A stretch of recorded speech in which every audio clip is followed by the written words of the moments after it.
പാടുവിൻ സഹചരെ, കൂടുവിൻ പുതുമഴ തേടുവിൻ പുതിയ സംഗീതങ്ങളെ. ഈ ദൈവം ഇന്നും എന്നേക്കും നമ്മുടെ ദൈവമല്ലോ. ജീവകാലം മുഴുവനും അവൻ നമ്മെ നൽവഴിയിൽ നടത്തും. പാടുവിൻ സഹചരെ, കൂടുവിൻ പുതുമഴ തേടുവിൻ പുതിയ സംഗീതങ്ങളെ.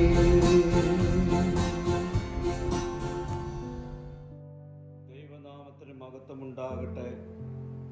ഇന്നത്തെ പ്രഭാത ധ്യാനത്തിനായി വിശുദ്ധ യോഹന്നാൻ സുവിശേഷം 12-ാം അധ്യായം 20 മുതൽ 28 വരെയുള്ള വാക്യങ്ങൾ.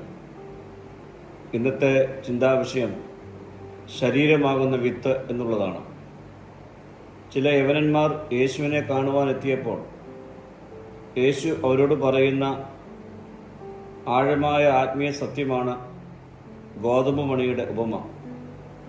ഒരു ഗോതമ്പ് മണി നിലത്ത് വീണ് മരിക്കാതിരുന്നാൽ അത് തനിയെ ഇരിക്കും, മരിച്ചാൽ അത് ഏറെ ഫലം കായ്ക്കും. ഒരു വിത്ത് ജീവനുള്ളതാകുവാൻ ആദ്യം അത് മരിക്കണം.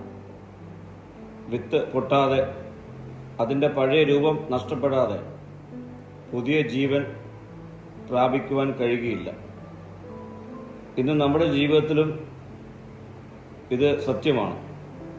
നമ്മിലുള്ള സ്വാർത്ഥതയും അഹങ്കാരവും പാപസ്വഭാവവും മരിക്കാതെ ആത്മീയ ഫലം പുറപ്പെടുവിക്കുവാൻ നമുക്ക് കഴിയുകയില്ല. യേശു തന്നെയാവുന്നു ആ വിത്ത്. അവൻ തൻ്റെ ശരീരം അർപ്പിച്ചു. അത് മരണമായിരുന്നെങ്കിലും അതിലൂടെ നിത്യജീവൻ തുറന്നു. ക്രൂശിലെ മരണം ലോകത്തിന് രക്ഷയായി തീർന്നു. ഇതായിരുന്നു ദൈവത്തിൻ്റെ മഹത്തായ പദ്ധതി. യേശു പറയുന്നു, ആരെങ്കിലും എന്നെ അനുഗമിക്കുവാൻ താല്പര്യപ്പെട്ടാൽ അവൻ തൻ്റെ ജീവനെ വെറുക്കണം. അതായത് സ്വയം നിഷേധിച്ച് ദൈവത്തിനായി ജീവിച്ച് ത്യാഗമായി തീരണം. പ്രിയമുള്ളവരെ, വിത്ത് മരിക്കാതെ ഫലമില്ല.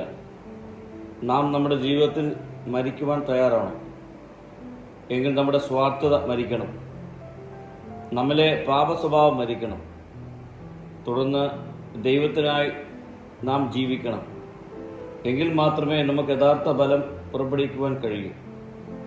ഈ നോമ്പ് നാളിൽ യഥാർത്ഥ ഫലം പുറപ്പെടുവിക്കുവാൻ തക്കവണ്ണം ഉപേക്ഷിക്കേണ്ടവയെ ഉപേക്ഷിക്കുവാനും സ്വീകരിക്കേണ്ടവയെ സ്വീകരിക്കുവാനും പൊട്ടിച്ചു കളയേണ്ടവയെ പൊട്ടിച്ചു കളയുവാനും നമുക്ക് സാധ്യമായി തീരട്ടെ.